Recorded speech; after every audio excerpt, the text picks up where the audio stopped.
I never imagined my divorce would become entertainment for my own family.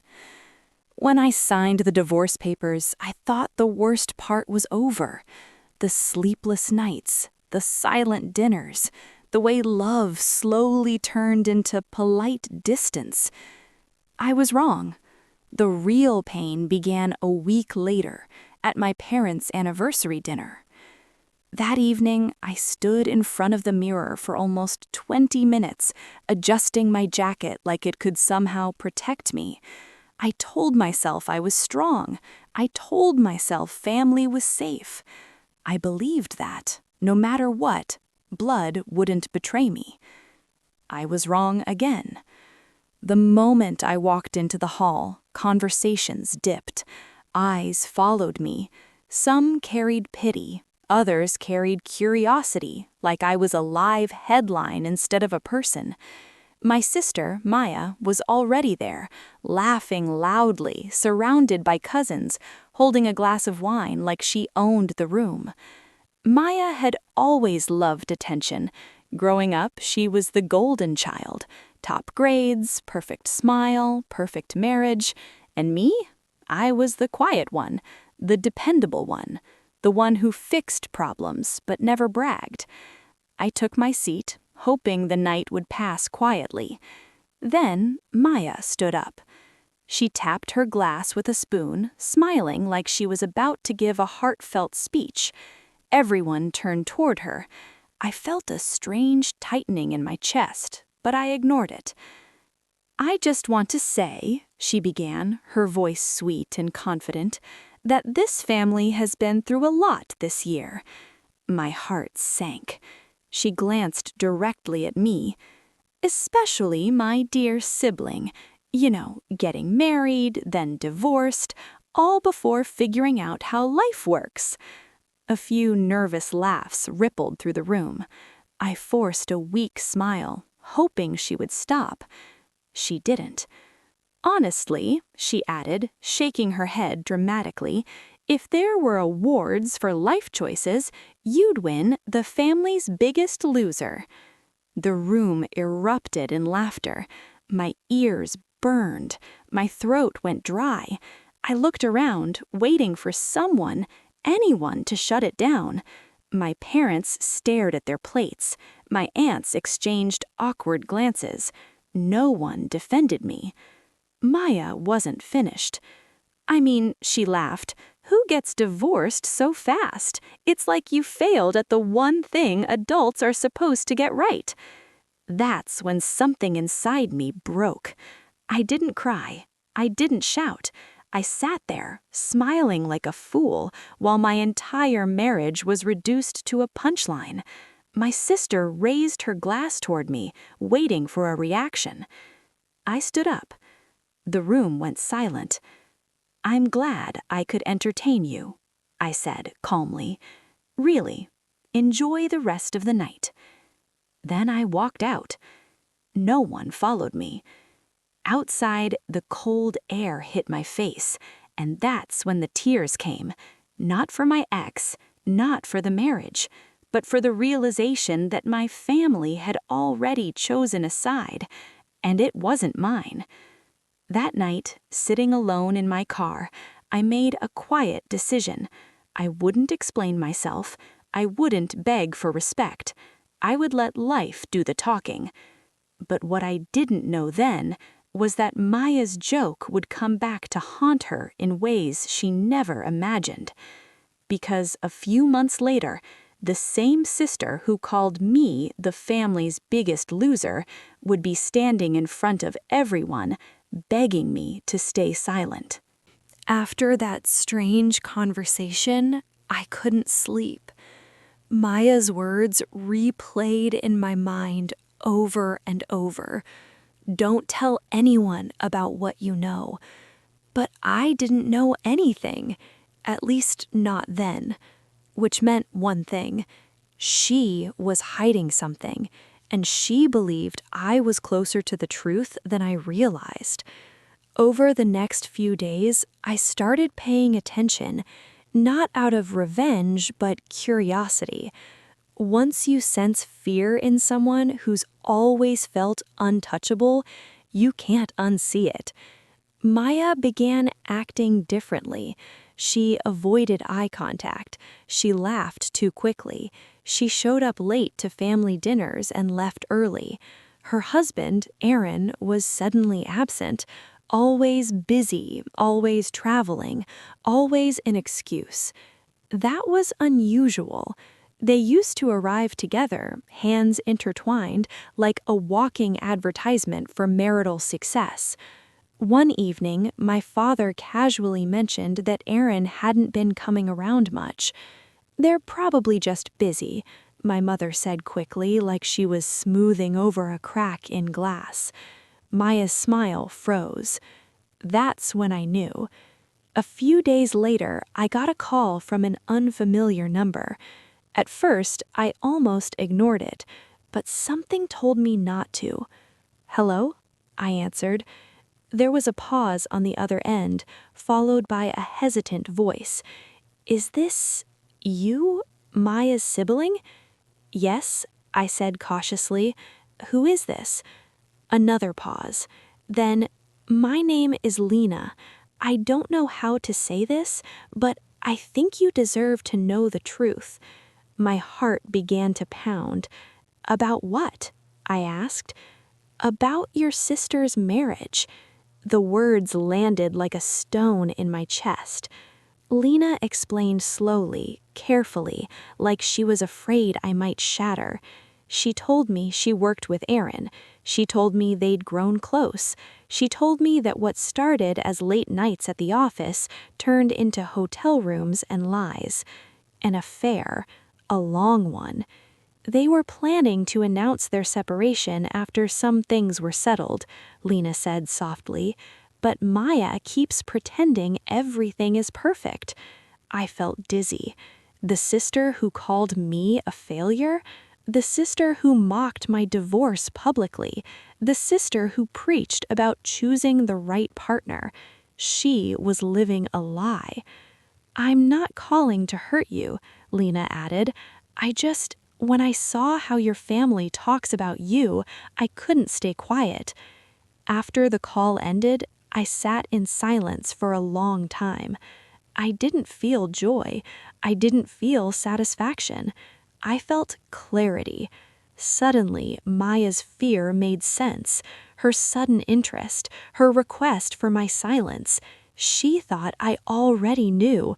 Or worse, she thought I might expose her the way she exposed me. I wasn't sure what to do. Part of me wanted to confront her immediately. Part of me wanted to protect my parents from another scandal. And a small, quiet part of me wanted her to feel, just once, what it was like to be publicly humiliated. But I didn't act. Not yet. Instead, I watched. And the more I watched, the clearer the hypocrisy became. Maya continued playing the role of the perfect wife, posting smiling photos, offering marriage advice to relatives, even joking once about how some people just aren't built for commitment. She said that while looking directly at me. I smiled back, because now I knew the truth. And the truth is powerful when the person who fears it the most doesn't know when it will be revealed. What Maya didn't realize was that her biggest mistake wasn't cheating. It was humiliating the one person who now held her entire reputation in their hands. I didn't confront Maya right away. Not because I was afraid, but because I wanted to understand just how far she was willing to go to protect her image. The opportunity came sooner than I expected. My parents decided to host a small family dinner, nothing fancy, just immediate relatives. Maya arrived late, dressed perfectly as always, smiling like nothing in her life was unraveling. Aaron wasn't with her again. When my mother asked where he was, Maya didn't even blink. "Work trip," she said smoothly. "You know how demanding his job is." She glanced at me after saying it. I met her eyes and nodded slowly. "Yeah," I said. "Some jobs really take people far away." Her smile tightened. Later that evening, she cornered me in the kitchen while everyone else was in the living room. Her confidence was gone. Up close, I could see it, the cracks beneath the makeup. "You've been acting strange," she said quietly. "What's going on with you?" I leaned against the counter, calm. "What do you mean?" "You know exactly what I mean," she snapped, then lowered her voice. "You're enjoying this." Enjoying what? Her lies? Her fear? "I'm enjoying peace, something I didn't get when you turned my divorce into a joke." Her face flushed. "That was a joke. You're still holding on to that?" I laughed softly. "Funny, because you didn't think humiliation was something people held on to when it was me." She opened her mouth, then closed it. For a moment, she looked small, then desperate. "Look," she said, her voice cracking just slightly. "Whatever you think you know, just keep it to yourself, please." That word, please, it was the first time I'd ever heard it from her. "What happens if I don't?" I asked. Her eyes filled with panic. "You'd destroy everything." I tilted my head. "Like you tried to destroy me." Silence. That's when she broke. She confessed, not everything, but enough. The affair, the lies, the pressure to keep her image intact, the fear of becoming the very thing she mocked. "I couldn't let people see me fail," she whispered. "I couldn't be you." Those words hurt more than her laughter ever did. "I didn't mock you because I hated you. I mocked you because I was terrified I'd end up the same." I straightened. "You already did," I said calmly. "The difference is, I faced it." She reached out, grabbing my arm.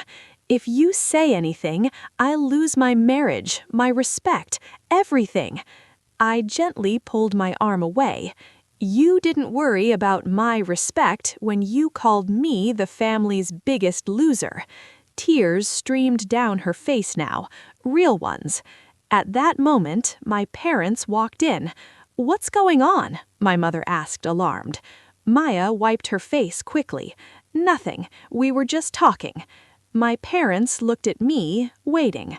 I could have told them everything right then. I could have exposed her lies. I could have flipped the family narrative in one sentence. But I didn't. "Yeah," I said quietly. "We were just talking." Maya exhaled in relief. She thought she was safe. She thought my silence meant forgiveness. She didn't realize that silence isn't always mercy. Sometimes it's strategy. Maya believed the worst had passed, but what she didn't know was that the moment she begged me to stay quiet, she gave me control over when and how her truth would come out. Maya thought my silence meant loyalty. She was wrong. Silence for me was space, to breathe, to heal, and to finally see my family clearly. For weeks after that kitchen confrontation, she treated me differently, softer, politer, almost respectful. Almost. At family gatherings, she no longer joked at my expense. Instead, she overcompensated, complimenting me loudly, mentioning my job successes, reminding everyone how strong I was after my divorce. It felt fake, and everyone noticed. What she didn't realize was that her desperation had made her transparent. Then came my parents' birthday celebration. It was bigger than usual. Extended family, family friends, even a few colleagues of Maya's and Aaron's. Maya arrived alone again, blaming another emergency trip. This time, whispers followed her through the room. During dinner, an uncle raised his glass and joked, "Marriage these days is fragile. You have to choose wisely." Maya laughed too loudly. Exactly. Commitment matters. She looked at me when she said it. Something shifted inside me. I stood up. The room quieted, not because I demanded attention, but because no one expected me to speak. I was still the quiet one, the loser, the safe target. I agree, I said calmly. Commitment does matter. Maya stiffened. It matters enough, I continued, that mocking someone else's pain to hide your own failure only delays the truth. A murmur rippled through the room. Maya's smile collapsed. "What are you talking about?" she said sharply. I looked directly at her. "You." Her face drained of color. "For months," I said, my voice steady, "I stayed quiet while I was labeled weak for getting divorced, while my pain became a family joke, while I was told to move on so others could stay comfortable." My parents stared at me confused. But here's the truth. Divorce doesn't make someone a loser. Lying does. Betrayal does. Pretending perfection while judging others does. Maya stood abruptly. "Stop," she hissed. "You promised." I promised nothing. Her husband's name hung unspoken in the air, and everyone felt it. That's when one of Maya's colleagues spoke quietly. "Aaron resigned last week." Gasps filled the room. Maya looked around wildly, trapped. "Why?" my mother asked, her voice shaking. No one answered. Maya finally broke. "He was having an affair. Are you happy now?" The room froze. I didn't smile. I didn't celebrate. I simply sat down. Maya collapsed into a chair, sobbing. The perfect sister, the role model, exposed, not by cruelty, but by her own hypocrisy. Later that night, she approached me, mascara streaked, voice trembling. "I ruined everything," she whispered. "I thought tearing you down would keep me safe." I looked at her, not with anger, but clarity. "You didn't ruin everything tonight. You ruined it the day you decided my pain was a joke." She nodded slowly. Regret had finally found her. But the story didn't end with her exposure, because what my family did next forced me to choose between forgiveness and finally walking away. The days after that dinner were eerily quiet. No one called to ask how I was. They called to talk about Maya. My mother was the first. "She's not eating," she said, her voice trembling. "She barely sleeps. You didn't need to say so much in front of everyone." I held the phone away from my ear for a moment, just to breathe. "I didn't lie," I said calmly, "and I didn't start this."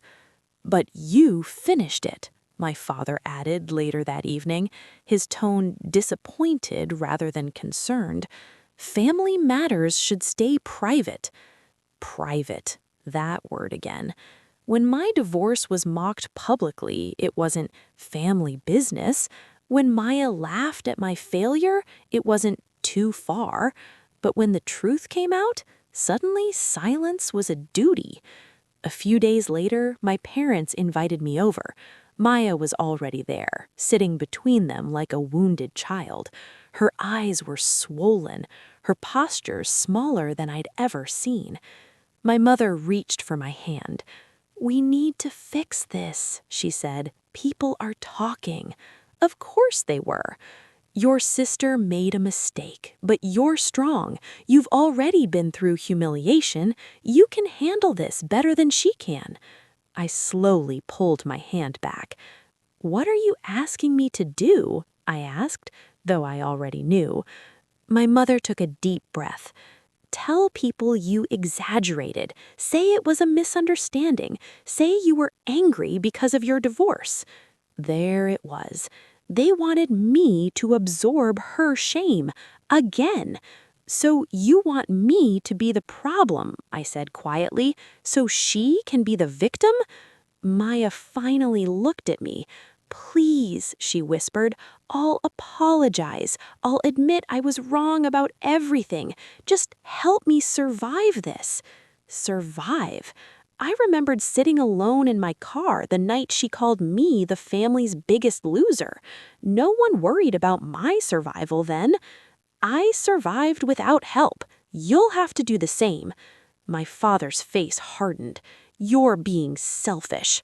That word cut deeper than any insult Maya had thrown at me. Selfish for refusing to lie? Selfish for choosing dignity? Selfish for not protecting the one who never protected me? I spent my whole life being easy to hurt. I won't do it anymore. My mother began to cry. "If you don't help her, you'll tear this family apart." I looked around the room. "This family was torn apart when respect became conditional," I replied. I walked out. This time, I didn't cry in the car. I felt free. Days later, Maya sent me a long message.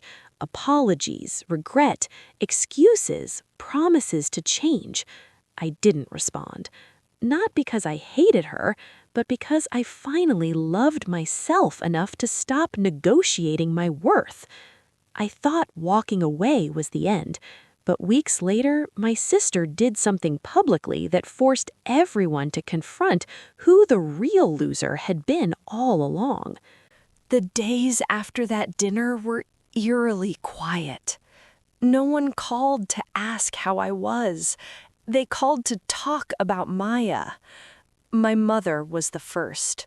"She's not eating," she said, her voice trembling. "She barely sleeps. You didn't need to say so much in front of everyone." I held the phone away from my ear for a moment, just to breathe. "I didn't lie," I said calmly, "and I didn't start this." "But you finished it," my father added later that evening, his tone disappointed rather than concerned. "Family matters should stay private." Private. That word again. When my divorce was mocked publicly, it wasn't family business. When Maya laughed at my failure, it wasn't too far. But when the truth came out, suddenly silence was a duty. A few days later, my parents invited me over. Maya was already there, sitting between them like a wounded child. Her eyes were swollen, her posture smaller than I'd ever seen. My mother reached for my hand. "We need to fix this," she said. "People are talking." Of course they were. "Your sister made a mistake," my father said, "but you're strong. You've already been through humiliation. You can handle this better than she can." I slowly pulled my hand back. "What are you asking me to do?" I asked, though I already knew. My mother took a deep breath. "Tell people you exaggerated. Say it was a misunderstanding. Say you were angry because of your divorce."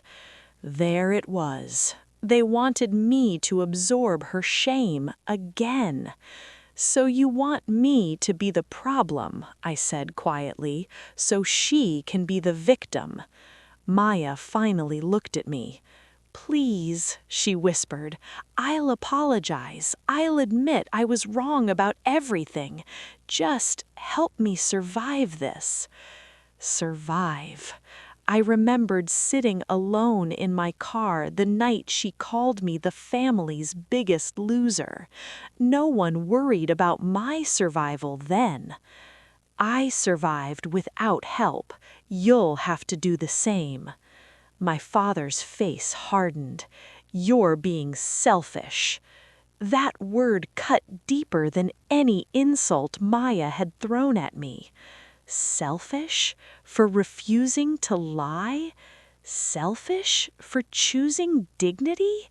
selfish for not protecting the one who never protected me. I spent my whole life being easy to hurt. I won't do it anymore. My mother began to cry. If you don't help her, you'll tear this family apart. I looked around the room. This family was torn apart when respect became conditional. I walked out. This time I didn't cry in the car.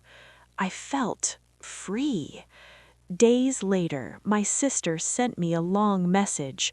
Apologies, regret, excuses, promises to change. I didn't respond. Not because I hated her, but because I finally loved myself enough to stop negotiating my worth. I thought walking away was the end, but weeks later, my sister did something publicly that forced everyone to confront who the real loser had been all along. I hadn't spoken to my family in weeks. No calls, no messages, no updates passed through relatives like whispered warnings.